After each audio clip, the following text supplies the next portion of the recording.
안녕하세요. 오늘도 사연살롱을 찾아주셔서 감사합니다. 경기도에서 딸아이와 둘이 살고 있는 40대 여성입니다. 원래는 소극적인 성격이라 예전 같으면 생각만 한참 동안 했을 텐데 이혼을 한 후로는 조금은 저도 제 인생에 적극적으로 살아야겠다고 의식하게 되더군요. 저는 미혼모였던 엄마와 단 둘이 살았어요. 그리 넉넉한 살림은 아니라 엄마는 늘 일을 하셨지만 친구같이 언제나 저에게 장난을 칠 정도로 저희 모녀는 사이가 참 좋았어요.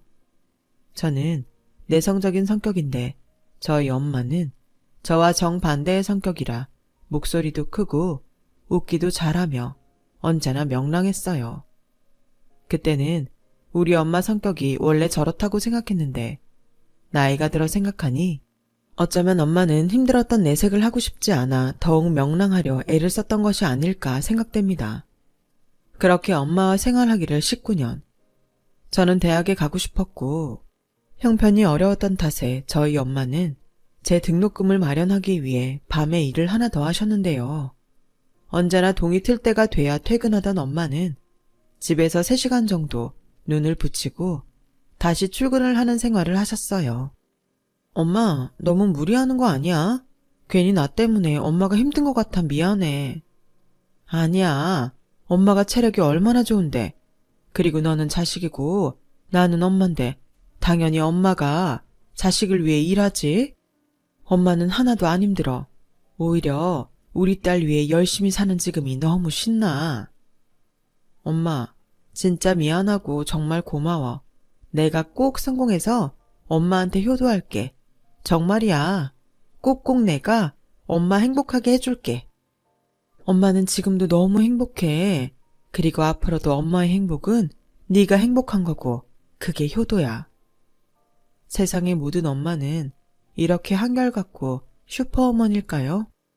이제사 엄마와 비슷한 나이가 된 저는 그때 엄마의 모습이 유독 자꾸 떠오릅니다. 그렇게 열심히 살았던 우리 엄마. 저는 엄마를 위해 그리고 엄마의 말대로 행복한 미래를 위해서 정말 열심히 공부했어요. 가난한 사람이 가장 확실하게 성공할 수 있는 비결은 역시 공부뿐이라고 생각했으니까요. 그런데 제가 수능을 100일 정도 앞두고 일이 하나 생겼어요.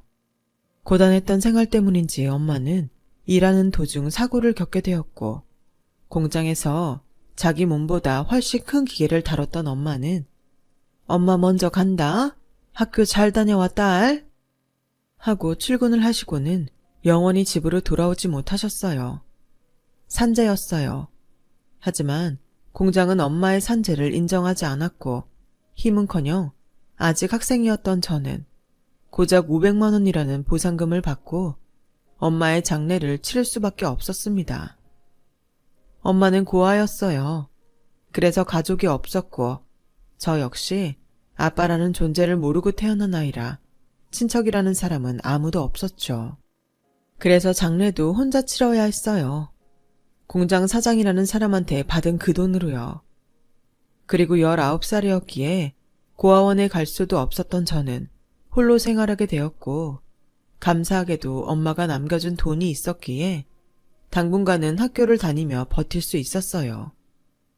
그렇게 저는 수능 시험을 받고 가채점을 했는데 점수가 평소보다 더 좋게 나왔고 엄마가 살아계셨다면 참 기뻐하셨을 텐데 저는 어느 누구에게도 칭찬받지 못했죠. 좋은 점수를 받아놓고도 대학 진학을 고민해야 했어요. 분명 저는 대학에 가고 싶지만 졸업까지 하기에는 경제적인 고민을 하지 않을 수 없었어요. 마음 같아서는 장학금을 받으며 계속 학교에 다니면 되지 않을까 생각도 했지만 그게 그렇게 쉬운 일 같지는 않더군요. 하지만 그렇게 고민을 하던 제 눈에 엄마가 잠잘 때도 풀어놓는 법이 없던 14K 목걸이가 눈에 들어왔어요. 그 순간 엄마는 내가 어떤 결정을 하길 원했을까 생각하니 답은 이미 제 자신이 너무나도 잘 알고 있었어요. 저는 깊게 고민하지 않고 일단은 대학에 가기로 했어요. 엄마가 저의 대학 등록금을 벌기 위해 그렇게 노력을 하셨는데 제가 그 돈으로 대학에 가지 않는다는 건 말이 되지 않는다고 생각했죠. 그래서 저는 겁없이 대학에 들어갔어요.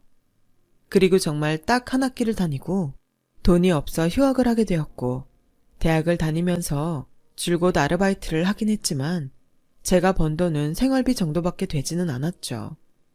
어쩔 수 없이 저는 1학년 1학기를 마치고 더 많은 돈을 벌기 위해 하루에 아르바이트를 3개, 4개 정도까지 했었어요.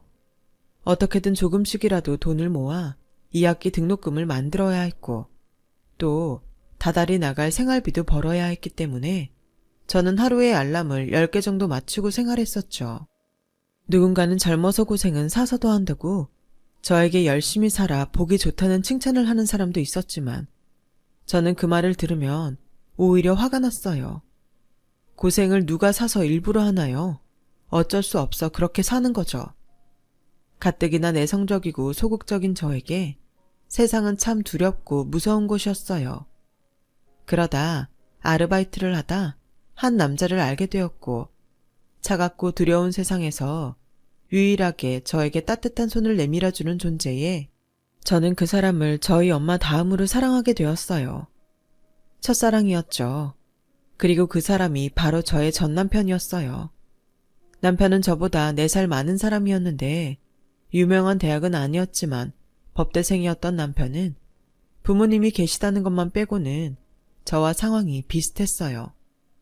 돈이 없어 군 제대 후 복학하지 못해서 학비를 벌기 위해 아르바이트를 하고 있었거든요. 그래서인지 저와 남편은 처음부터 아주 잘 통했어요. 그리고 남편은 저보다 나이가 많아서인지 항상 저의 보호자를 자처했고, 그렇게 서로 챙겨주고 의지하다 보니 어느덧 저희 둘에겐 이성적인 감정이 자리하게 되었어요. 그렇게 좋은 감정으로 연애하기를 1년. 아직 둘 다 학생이었는데 뜻밖의 아이가 생겼어요. 저와 남편은 계획하던 임신은 아니었지만 우리에게 찾아온 새 생명을 기쁜 마음으로 맞이하기로 했죠. 저는 그렇게 남편과 결혼하게 됐어요. 본의 아니지만 입덧이 심해지고 배가 불러와 일은 물론이고 학교에 복학할 엄두도 나지 않았던 저는 남편에게 의지하며 살 수밖에 없었어요. 남편은 그 와중에도 사법고시 1차에 합격하는 등 정말 열심히 살았어요. 하지만 모든 것이 다 좋기는 어렵잖아요. 제게는 시어머니가 가장 어려운 상대였는데, 가난한 형편에 번번이 아들 학비도 보태는 법 없던 시어머니는 예상 밖에도 욕심이 많은 분이셨어요. 내 아들이 뒷받침이 없어서 그렇지 참 똑똑하고 앞길이 창창한데 어디서 너 같은 게 우리 아들 발목을 잡아서 내 아들 인생을 막니? 내가 정말 그때만 생각하면 혈압이 올라. 남편이 사법고시 1차에 합격했을 때부터 시어머니는 아주 대놓고 당신의 아들이 저에게 아깝다고 말씀하셨고, 그리고 꼭 이 말씀을 빼놓지 않으셨는데요. 너 애 낳으면 무조건 이래서 우리 아들 뒷바라지 해라. 막말로 네가 우리 애 발목 잡았는데 그 정도는 해야 하지 않겠어? 그리고 우리 애 출세가 결과적으로 네 출세이기도 하잖아. 너처럼 고아가 변호사 마누라라니 그거야말로 드라마지 않겠니? 이런 말을 입에 침이 마르도록 하시는데 아무리 내성적이고 소극적인 저여도 참기는 어렵더라고요. 그런데 그때까지는 남편이 고맙게도 제가 뭐라고 하기도 전에 먼저 나서줬어요. 엄마, 그만 좀 해요. 엄마도 나 대학 입학할 때 처음 등록금 마련해주면서 이 다음은 나보고 알아서 하라고 했잖아요. 누가 들으면 엄마가 나 등록금 다 대준 줄 알겠네. 뭐야? 너 지금 널 낳아준 엄마보다 네 발목 잡은 애 편드는 거니? 네, 이제 나한테 가장 가까운 가족은 지연이에요. 그러니까 엄마, 계속 지연이한테 뭐라고 하시면 저 이제 집에 안 올 거니까 그런 줄 아세요. 다행이었죠. 제 입으로 저런 말을 하면 시어머니가 또 길길이 날뛸 것이 분명한데, 남편이 먼저 저렇게 말하니 시어머니도 그 이상은 뭐라고 하지 못하는 눈치셨어요. 그리고 남편은 대학 졸업 후에도 여전히 일과 공부를 병행해야 했고, 지금은 없어졌지만 사법고시라는 것이 참 죽기 살기로 해도 어려운 거더라고요. 그래서 저는 출산 후 결심을 했어요. 마음 같아서는 저 역시 복학을 해서 학업을 이어가고 싶었지만 시어머니 말대로 남편이 성공하면 저 역시 못다한 공부도 할 수 있고 지금보다 훨씬 나은 생활을 할 수 있으니까 남편의 뒷바라지를 하기로 했죠. 자기야, 내가 생각해봤는데 자기는 이제 일하지 말고 공부만 해. 돈은 내가 벌게. 뭐? 자기 출산한 지 얼마 되지도 않았잖아. 괜찮아. 내가 안 괜찮아. 남들은 어디 절에 들어가서도 하루 종일 공부만 한다는데. 그러지 말고 지금부터라도 다른 생각 말고 공부만 해. 자기가 성공해야 우리 형편도 좋아지지. 나는 우리 딸은 우리처럼 힘들게 공부하지 않았으면 좋겠어. 정말 괜찮겠어?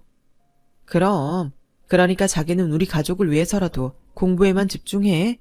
알겠지? 고마워 자기야. 나 진짜 열심히 해서 성공해서 우리 마누라랑 우리 딸 고생하지 않고 편하게 살게 해줄 거야. 나만 믿어. 저는 남편 말대로 남편을 믿었어요. 그래서 지금의 힘든 시간이 지나면 저에게도 봄 같은 따뜻한 인생이 펼쳐질 거라고 생각했고 그 후 저는 아르바이트가 아닌 작은 사무실에 여직원으로 취직을 했어요. 틈틈이 부업에 저녁에는 대리운전까지 하면서 생활비와 남편의 뒷바라지를 했어요. 그 때문에 저희 딸은 100일이 지나고 어린이집을 가야 했죠. 제가 또 밤에 대리운전까지 하니 남편이 애를 들쳐업고 공부를 하는 등 정작 애볼 시간은 없이 그렇게 열심히 살았어요. 정신없이 산다는 것이 그런 건지 일도 몸에 있고 마음에 여유가 생기다 보니 저는 30대가 되었고 딸아이는 초등학교 입학을 앞두고 있었죠. 그런데요, 정말 이상한 건 아르바이트를 하며 또 학교를 다니며 사법고시 1차에 합격했던 남편은 이젠 공부만 해도 된다고 했는데도 사법고시를 패스하지 못했어요. 솔직히 저는 길게 5년, 짧게는 2, 3년을 생각했는데 사법고시가 그만큼 어려운 건지 아니면 남편에게 어떤 절실함이 사라졌는지 제가 기다리던 최종 합격의 소식은 들려오지 않더라고요. 그렇게 결혼 10년 차에 들어갔어요. 때론 남편이 열심히 공부를 하지 않아 저만 힘든 것이 아닐까 싶어 남편에게 잔소리도 하고 간혹 서로 서운한 마음에 부부싸움도 하고 서로가 서로에게 미안하고 짠해서 서로를 위하는 날도 있었는데 드디어 제가 꿈에서라도 듣고 싶었던 남편의 사법고시 최종 합격의 소식이 전해졌어요. 마치 복권 1등에 당첨된 듯 그 소심한 제가 기뻐서 소리를 질렀네요. 그리고 저희 집은 물론이고 시댁까지 잔치가 벌어졌어요. 그야말로 고생 끝, 행복 시작이라는 듯 저희 가족은 모두 앞으로의 윤택하고 행복한 생활을 기대하고 있었죠. 그런데 남편은 꿈에 바라던 변호사가 되고부터 조금씩 달라지기 시작했어요. 처음엔 어디 로펌에 취직을 했는데 대표 변호사 눈치가 보인다며 자기도 변호사인데 자기 맘대로 하지 못한다며 불만이 많더니 한 번은 일을 마치고 들어왔는데 득달같이 제 손을 잡더니 이렇게 말했어요. 자기야, 아무래도 나 사무실 내야겠어. 변호사면 뭐해? 순전히 월급쟁이잖아. 대표 변호사가 얼마나 많이 챙기는 줄 알아? 내가 뼈 빠지게 기록 보고 재판에서 이겼는데 돈을 나보다 지가 더 가져가더라고. 남편은 신입 변호사라 인센티브도 다른 변호사보다 적다며 저에게 사무실을 개원하게 돈을 달라고 했고 여직원 월급이 얼마나 된다고 저는 당장은 어려우니 우리 같이 벌어서 사무실을 차리자고 말했는데 남편의 표정이 싸늘하게 변했어요. 그리고 그 후부터 저에게 말 한마디도 하지 않고 저와 딸아이를 없는 사람 취급을 하는데 딸애한테까지 그러니 저도 참을 수가 없더라고요. 자기, 애도 아니고 지금 이게 뭐 하는 거야? 뭐가? 왜 가만히 있는 사람한테 시비인데? 지금 내가 사무실 차릴 돈 안 줬다고 이러는 거야? 내가 돈이 있는데 안 줘? 나도 없어서 못 주는 거잖아. 내가 진짜 말을 안 하려고 했는데 내가 자기 뒷바라지 하느라 몸이 안 아픈 데가 없거든? 남편이 변호사면 뭐해? 나는 달라진 게 없는데. 그러니까 더더욱 내가 개원을 해야 한다고. 머리가 안 돌아? 내가 나만 좋자고 이러는 게 아니라니까. 됐고 앞으로 생색내려거든 나한테 아무 말도 하지 마. 나 자기 도움 없이도 대출 받아서 개원할 거고 나중에 나한테 딴소리나 하지 마. 알겠어? 저는 남편이 변호사만 되면 앞으로 행복할 날만 있을 줄 알았어요. 그런데 오히려 저를 무시하는 남편을 마주하니 그제야 제가 바보처럼 느껴졌고 시어머니는 시어머니대로 사무실 개원할 돈도 없는 저 같은 며느리보다 돈 많고 능력 있는 며느리가 줄을 선다며 말 같지 않은 말로 저에게 상처를 줬어요. 지금이라도 까미 안 될 것 같으면 이혼을 해. 우리 아들은 이혼해도 돈 많고 능력 좋은 여자들이 줄을 선다. 어머니, 무슨 말씀을 그렇게 하세요? 제가 그동안 어떻게 살았는지 아시잖아요.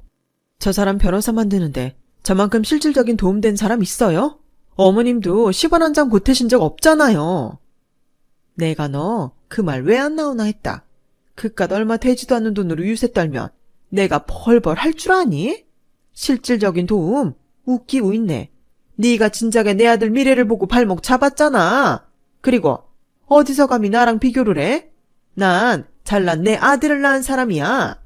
너같이 별 볼 일 없는 애야 나한테 해줄 것도 없지만 우리 아들 사위 삼게 해달라고 나한테 집이며 차며 준다는 사람이 얼마나 많았겠냐고. 넌 내 아들 발목만 잡은 게 아니고 내 발목도 잡은 거야. 이게 내가 지금 얼마나 참고 있는데 감히 나를 건드려? 아, 그러세요? 그럼 이제라도 제가 물러날 테니 그동안 남편 변호사 맡는다고 쓴 돈 어머님이 주세요. 어머님 말씀처럼 제가 번 돈이 얼마 되지도 않잖아요. 그 돈 시원하게 주시고 새 며느리 얻으시면 되겠네요. 뭐야? 그 돈 못 주실 것 같으면 어머님도 앞뒤 가리지 않고 말씀하시는 거 조심하세요. 저도 이제 예전 같지 않거든요. 어머님이 뭐라고 하시면 저도 똑같이 뭐라고 할 거니까. 저 이제 만만하게 보지 마세요. 아마도 그날이 제가 처음으로 시어머니에게 제 목소리로 큰 소리를 냈던 날이었을 거예요. 저야 뭐 시어머니와 잘 지내고 싶은 마음도 없었고 남편도 예전 같지 않으니 이제는 제 자신을 제가 지켜야겠다고 생각했거든요. 그리고 그날 이후 어머니는 저만 보면 더 심술을 부리셨는데 제가 목소리를 내면서부터는 묘하게 속이 시원하더라고요. 예전 같으면 제 편을 들어줬을 남편이었는데 저와 그 돈 때문에 사이가 멀어지니 둘도 없는 효자가 되더군요. 누군가는 아마 그렇게 살 거면 이혼하지? 라고 생각하실 수도 있는데 저는 그때까지도 이혼할 생각은 추호도 없었어요. 딸아이도 있고 다시 혼자가 된다는 건 이혼보다 저에겐 두려운 일이었죠. 하지만 그렇게 생각하기를 3개월도 지나지 않아 제 인생을 송두리째 흔들어 놓는 일이 벌어졌고 그 일의 시작은 남편의 외도였어요. 찬바람이 쌩쌩 불던 저와 남편이었는데 어느 날부터 남편은 혼자 희죽희죽 웃는 날이 많아졌고 핸드폰에는 전에 없던 잠금 패턴이 생겨났어요. 누가 봐도 조금 의심스러운 상황이었는데 남편이 먼저 저에게 이렇게 말을 했어요. 나 투자받아서 사무실 개업하게 됐어. 은행 대출 받으면 이자도 물어야 하지만 그냥 나 하나 믿고 투자하겠대. 글쎄 임대료도 자기가 알아서 한다고 나한테는 그냥 일만 하라고 하는 거 있지? 진짜 횡재했다니까. 듣기만 하면 진짜 고맙긴 한데 정말 믿어도 돼? 세상에 어떤 사람이 투자를 무조건 퍼줘. 다 변호사야. 그리고 내가 능력이 그만큼 있어 보이니까 그렇지. 자기는 이런 감사한 기회에 기뻐하기는커녕 지금 초를 치는 거야? 누가 초를 쳐. 불안하니까 그렇지. 신경 꺼. 아무튼 나 이제 본격적으로 바쁠 거니까 그런 줄 알아. 저는 이상하게 엇나가는 남편이 불안했어요. 하지만 남편 말대로 남편이 변호사고 또 저한테 신경 쓰지 말라며 말을 함부로 하는 남편인지라 남편 말대로 정말 신경 쓰고 싶지 않았었는데 우연히 잠금이 풀린 남편의 핸드폰 속에 남편의 외도 증거들을 보는 순간 그래도 이건 아니라는 생각이 들었어요. 그래서 남편에게 다짜고짜 추궁을 했고 남편은 지금 나한테 바람났냐고 물었어? 이 사람 나한테 투자하는 사람이야. 남의 돈 받아 일하려면 나도 비위를 맞춰야지. 넌 아무것도 모르면서 사람 의심하냐? 그렇게 할 일이 없어. 비위를 맞춰? 거기에는 둘이 쿵짝이 맞아도 그렇게 맞을 수가 없던데 무슨 소리야? 진짜 나를 바보로 알아? 아, 몰라. 그래서 뭐, 어쩌자고. 이혼이라도 해? 툭 까놓고 나 없이 애 키우면서 살 수 있어?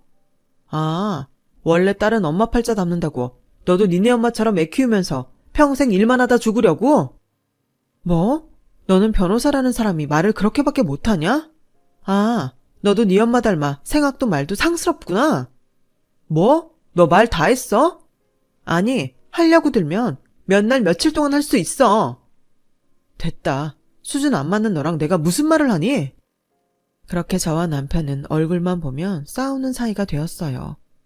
그리고 딸한테는 미안하지만 진짜 이혼을 고민하게 되었고 남편에게 실망하다 못해 더는 가족이란 이름으로 살고 싶지 않았던지라 제 발로 다른 변호사 사무실을 찾아가는 둥 제 나름대로 이혼 준비를 해갔어요. 그런데 엄마 진짜 아빠랑 이혼하게?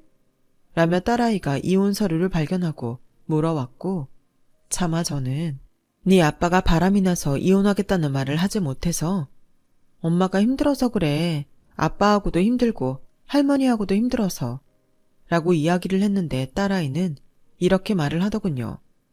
엄마, 나도 알아. 근데 우리한테는 아빠가 필요하잖아. 우리 아빠가 변호사라 친구들이 다 부러워하는데 엄마가 좀 참으면 안 돼? 참 속상했어요. 아빠가 변호사니까 저보고 참으라는 그 말이 그렇게 서운하더라고요. 만약 제가 임신을 하지 않고 계속 대학을 다녀 그럴싸한 직업을 가졌다면 지금의 이 말을 듣지 않아도 됐을 텐데 제가 무엇을 위해 그렇게 희생하고 살았는지 제 인생이 불쌍하게 느껴졌어요. 그래서 엄마는 많이 참았어. 그래서 더는 힘들 것 같아. 아빠가 변호사면 뭐해? 사람을 그렇게 무시하는데 엄마는 너한테 강요하고 싶은 마음은 없어. 네가 아빠랑 살고 싶다면 엄마는 기꺼이 네 의견을 존중할 거야. 저는 진짜 그러겠다는 마음이었어요. 그때까지는 남편에게 적어도 부성애는 있다 라고 생각했으니까요. 그런데 본격적으로 합의 이혼을 진행하는 중 남편은 자기가 왜 애를 떠맡냐며 싫다고 했고 저희 부부가 이혼을 준비한다는 소식을 들은 시어머니도 저에게 애를 데리고 가라며 눈에 쌍심지를 켰는데요. 애는 네가 키워라. 사내도 아니고 기집애를 어떻게 우리 아들이 키우니? 그리고 우리 아들은 금방 새장가를 갈 텐데 세상 어떤 여자가 전처 사이에서 낳은 자식을 키우겠다고 하겠어. 너 이혼하겠다고 마음먹었으면 네가 낳은 네 애도 데리고 가. 문제는 시어머니의 이 말을 딸아이가 모두 들었다는 거예요. 딸은 울고 저는 딸아이를 달랬는데 남편은 우는 아이를 보며 인상을 찌푸리더니 저에게 이렇게 말했어요. 아이씨, 지 엄마 닮아서 시끄럽네. 야, 내가 양육비랑 위자료 챙겨줄 테니까 애는 네가 키워. 그럼 불만 없지? 치사하게 애를 나한테 떠넘기려고 하냐? 누가 떠넘겨? 애가 아빠랑 지내고 싶다고 하니까 그랬지. 너야말로 아빠면서 말을 그렇게 해야겠냐? 나는 그래도 애가 너한테 실망할까봐 네가 바람펴서 이혼하는 거라고 말 안 했는데 너는 정말 쓰레기야. 내가 벌어다준 돈으로 겨우 변호사 된 주제에 너도 참 염치가 없다. 챙겨준다고 표현하지 마. 나는 받아야 할 돈을 받는 거니까. 저는 막판이라는 생각에 속에 있던 말을 쏟아냈어요. 엄마는 강하다고 하던가요? 그간의 제 성격으로는 상상도 할 수 없는 일인데 내 자식이 상처받는다고 생각하니 저도 눈에 보이는 게 없더라고요. 남편은 처음엔 법으로 끝까지 하자고 했어요. 그런데 누구보다 저와 이혼을 원했던 남편인지라 결국엔 순순하게 이혼 서류에 도장을 찍더군요. 나중에 알고 보니 남편의 상간녀는 꽤 부유한 집 자식이었고 남편도 시어머니도 그 집의 돈을 보고 하루빨리 저와 정리하길 원했던 모양이었어요. 그렇게 저는 이혼 후 저희 엄마가 그러셨듯 홀로 딸을 키우게 되었어요. 때마침 적금 만기가 되는 것이 있어서 그 돈과 위자료로 당장 지낼 작은 빌라 전세를 얻었고 아빠와 살고 싶어 했던 딸은 아빠에게 받은 상처 때문인지 예전에 밝고 명랑했던 모습은 사라지고 어쩐지 철이 들어버린 듯 이상하리만큼 말을 잘 듣게 되었는데 저는 그 모습도 속이 상했어요. 그래서 저는 딸아이가 예전의 모습으로 돌아갔으면 하는 바람으로 더 열심히 살겠다고 다짐했죠. 마음은 남편에게 받은 배신감으로 힘들었지만 보란듯이 잘 살고 있다는 걸 보여줘야겠다는 일념으로 버텨냈어요. 그렇게 1년을 보냈고 남편은 양육비를 잘 보내는 듯 싶더니 1년이 지나자마자 양육비를 뚝 끊었는데요. 처음엔 괘씸한 마음에 남편을 찾아가 소란이라도 피울까 고민도 했는데 딸아이를 생각해 그것도 그만뒀어요.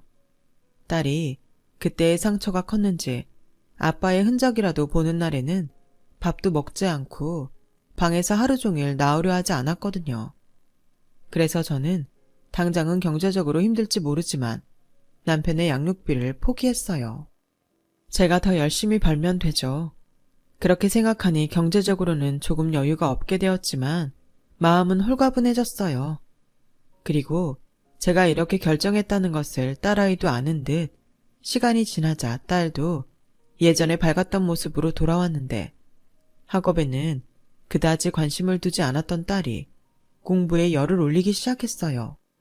엄마, 내가 공부 열심히 해서 아빠한테 복수해줄게. 그러니까 엄마는 나만 믿고 기다려. 알겠지? 공부의 동기라는 게 좀 더 밝고 희망적인 것이면 좋았으련만. 저는 아빠에게 복수하겠다며 공부에 열중하는 딸을 안타깝게 생각했지만 말리지는 않았어요. 다 인과응보잖아요.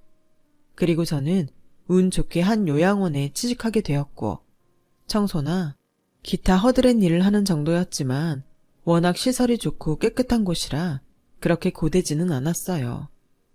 그렇게 저와 딸은 각자 열심히 살아갔고 열심히 노력한 끝에 딸아이는 처음으로 전교에서 4등을 하는가 하면 저는 요양원에 계시는 어르신들과 제법 많이 친해져 일이 더 수월해졌는데 그러던 중 정말 믿기 어려운 일이 저에게 일어났어요. 지연씨, 3층 순아 할머니한테 뭐 잘못한 거 있어요? 아니요, 왜요? 그분이 갑자기 자기를 찾는다? 확인할 게 있다고. 지금 당장 오래. 원래 한번 뭐가 마음에 들지 않으면 장난 아니거든. 우리 요양원에서만 벌써 8년을 계신 분이잖아. 자기, 정말로 뭐 실수한 거 없어? 없는데? 어제 그냥 청소만 해드렸는데 별 말씀 없으셨어요. 제가 가볼게요. 그래, 조심해. 노인네가 힘이 장사야. 저는 잔뜩 긴장하고 3층으로 향했어요. 그리고 병실 문을 열고 들어갔는데 이혼 후 저 역시도 한 번도 풀어놓지 않았던 돌아가신 엄마의 목걸이가 그 할머니 손에 들려 있었고 할머니는 저를 무섭게 빤히 쳐다보셨어요. 이거 자네 건가? 네, 언제 풀어졌지? 혹시 이것 때문에 저 찾으신 거세요? 이거 어디서 났어? 그쪽이 산 물건이 아닐 텐데? 아, 그게 저희 엄마 유품이에요. 유품? 엄마 이름이 뭐야? 이 유자 정자 쓰셨는데? 저는 저에게 계속 추궁하는 할머니에게 순순히 대답했죠. 목걸이를 돌려받으려 했어요. 그런데 예상 밖에도 할머니는 닭똥 같은 눈물을 뚝뚝 흘리셨고 곧이어 저에게 어마어마한 이야기를 해주셨습니다. 유정이는 내 딸이야. 내가 너무 가진 게 없어서 이러다가는 둘 다 죽겠구나 싶어서 고아원 앞에 두고 왔거든. 거기 있으면 밥이라도 먹고 학교라도 보내줄 것 같았지. 그래서 이름하고 태어난 날이랑 이 목걸이를 아이 손에 꼭 쥐어줬어. 근데 내 딸이 나보다 먼저 저 세상을 갔다는 말인가? 게다가 자네가 우리 유정이 딸이라고?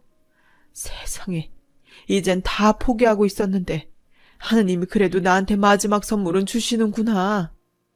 저는 어안이 벙벙했어요. 마치 꿈을 꾸는 듯 싶었어요.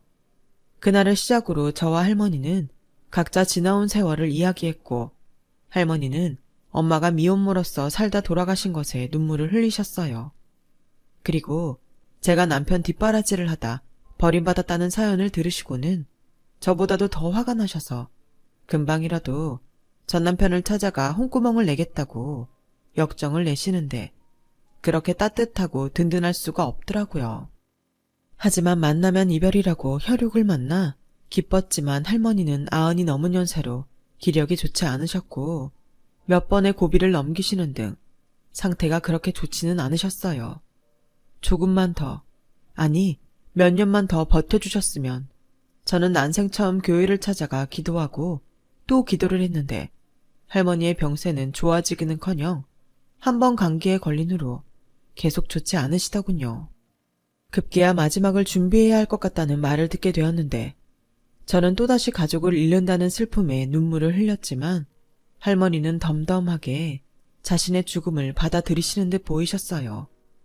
당신의 딸이 이미 세상을 떠났으니 자기도 어서 딸을 만나러 가고 싶다고 하셨거든요. 그리고 저에게 어떤 번호 하나를 알려줬고 제가 그 번호로 연락을 하니 어떤 젊은 여자 변호사가 저를 찾아왔어요.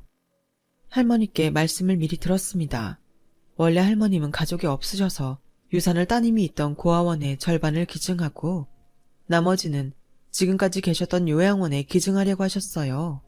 그런데 지금은 손녀와 증손녀가 있다고 유산의 80%를 손녀인 이지연 씨한테 상속하고 나머지를 요양원에 기증하시겠다고 내용을 변경하셨습니다. 네? 할머니께서 유산이 있으세요? 네. 할머님이 따님을 고아원에 맡기고 정말 악착같이 사셨대요.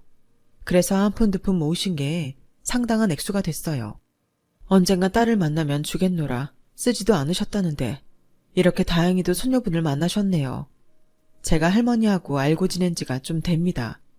근데 얼마 전 손녀분을 만났다는 이야기를 하실 때처럼 밝은 목소리는 들어본 적이 없었어요. 조금만 더 빨리 만났으면 더 좋았을 텐데. 저는 그렇게 감도 오지 않는 유산을 받게 되었고 정확한 액수도 모르는 가운데 할머니와 이별을 하게 되었어요. 딸아이는 생각지도 못한 증조할머니의 존재에 아리송한 눈치였지만 핏줄이 당긴다는 말이 있듯 저는 엄마를 보낸 것처럼 마음이 아팠어요. 그리고 며칠 후 저는 할머니의 유산 중 80%를 받게 되었고 제 통장에 무려 68억이라는 숫자가 찍혀 있었는데요. 난생 처음으로 눈으로 보는 액수라 동그라미를 몇 번을 세고 또 셌어요. 그냥 할머니를 만난 것만으로도 너무 감사한 일이었는데 이렇게 저를 부자로 만들어주시니 이걸 어떻게 표현해야 할지 모르겠더라고요. 그래서 저는 처지가 바뀌었다고 냉큼 달라지던 누구와는 다르게 평소처럼 똑같이 성실하게 살기로 제 자신과 약속을 했고 주변에서는 이해가 가지 않는다고 했지만 저는 여전히 요양원 일을 하며 예전과 크게 다르지 않은 생활을 했어요. 물론 아이를 위해 난방이 잘 되는 신축 아파트에 이사를 가고 또 아이가 원하는 학원에 보내면서 난생 처음 벤츠라는 회사에 차도 뽑고 언젠가는 다시 공부를 해서 대학 졸업장을 갖겠다는 계획은 있었지만 혹여 운 좋게 할머니를 만나 할머니 유산으로 사람이 바뀌었다는 소리를 들을까봐 더욱 겸손하게 살았어요. 그렇게 6개월 남짓의 시간이 흘렀어요. 한동안 비어있던 할머니의 병상도 이젠 새 주인이 차지하게 되었는데 한동안은 그곳에 할머니가 아닌 다른 사람이 있다는 것이 받아들여지지 않아서 다른 병동 일만 고집을 피우다 이것도 누군가에는 민폐인 듯 싶어 처음으로 할머니가 쓰시던 병동을 들어가게 되었는데요. 저는 그곳에서 또 한 번 믿기 어려운 사람을 만나게 되었어요. 바로 전 시어머니가 그곳에 있더라고요. 아니, 어떻게 여기에 계세요? 어머, 이게 누구야? 세상이 좁다고 하더니 여기서 너를 다 보는구나. 반갑다, 얘. 반갑다니. 저는 저를 반갑다고 하는 전 시어머니를 보고 눈살이 저절로 찌푸려졌어요. 그런데 그 다음 말이 더 저를 어이없게 만들었는데 헛웃음밖에는 나오지 않더라고요. 얘, 너 재혼은 했니? 아무리 니들이 이혼을 했어도 우리 손녀도 있는데 연락을 그렇게 딱 끊으면 되겠니? 나 그동안 네 소식 엄청 궁금했다. 왜요? 새 며느리 얻으셔서 잘 살고 계셨던 거 아니셨어요? 아, 그게 썩을. 사기꾼 집안을 만나서 우리 아주 난리도 아니었잖니. 그 불려시 같은 년이? 글쎄, 투자 사기꾼이었다. 세상에 겁도 없이 변호사한테 사기를 치니? 내가 아주 그때 생각만 하면 피가 거꾸로 솟아. 근데 너를 여기서 이렇게 딱 만나니 역시 너만한 애가 없었다 싶다. 그러게, 있을 때 잘하시지. 저는 이혼하고 딸애랑 아주 잘 살아요. 잘 살아? 너 돈 좀 벌었니? 하긴 네가 생활력 하나는 알아주지. 그래서 하는 소린데 너 돈 좀 있으면 우리 아들 좀 도와줘라. 우리 애가 지금 감옥에 있어. 이게 다 풀려시 사기꾼 그년 때문이야. 우리 애는 억울하게 당한 거라고. 얘, 우리 예정을 생각해서 아니 이번 기회에 니들 재결합하기 위해서 네가 좀 나서봐라. 제가 왜요? 그렇게 저를 멸시하고 무시하더니 무슨 낯짝이세요? 그래, 내가 지난번에는 정말 미안했다. 사람은 누구나 실수를 하는 거잖아. 너는 실수 안 하니? 저도 실수라면 큰 실수를 했었죠. 어머니의 그 잘난 아들 뒷바라지를 했잖아요. 근데 이제는 아니에요. 절대 제가 다시 그 짓을 하는 일은 없을 테니 꿈 깨세요. 아니, 니들 사이에는 자식이라는 끈이 있잖아. 끈이요? 그 끈 먼저 잘라낸 사람이 누구죠? 됐고요. 어머님이나 찾아오는 사람 없이 여기서 쓸쓸하게 지난날 반성이나 하세요. 뭐야? 이게 아주 못 보던 사이에 아주 돌았네? 야, 너도 여기서 일하는 주제면 구질구질하기는 매한가지지. 어디서 잘난 척이야? 왜? 우리가 망했다고 하니까 너보다도 못 사는 것 같냐? 잘 살던 못 살던 안 궁금하고요. 앞으로 저 보시더라도 아는 척하지 마세요. 뭐야? 저는 서둘러 병동을 나왔어요. 그리고 퇴근 시간도 이미 지난 후라 서둘러 옷을 갈아입고 주차장으로 향하는데 글쎄 거기까지 저에게 해코지라도 하겠다고 쫓아왔더라고요. 저는 황급히 차에 시동을 걸었고 제가 차에 타는 순간 시어머니는 차 앞을 가로막으며 제 차를 요리조리 살폈어요. 너 로또라도 맞았니? 아니면 명짧은 졸부라도 물었어? 네가 어떻게 이 비싼 차를 몰아? 지금 뭐 하시는 거예요? 비켜요. 너나 빨리 말해. 어떻게 된 거냐고. 저는 제 차 앞에서 꼼짝하지 않는 전 시어머니 때문에 다시 차에서 내렸어요. 그리고 할머니를 만나 유산을 받게 된 경위를 아주 상세하게 말씀드렸고 시어머니는 그 자리에서 얼굴이 하얗게 질리시더니 그럼 네가 할머니 재산으로 부자가 됐다는 거니? 라며 묻더군요. 저는 대답할 가치도 느끼지 못해 그 사이에 차를 빼서 주차장을 나와버렸는데요.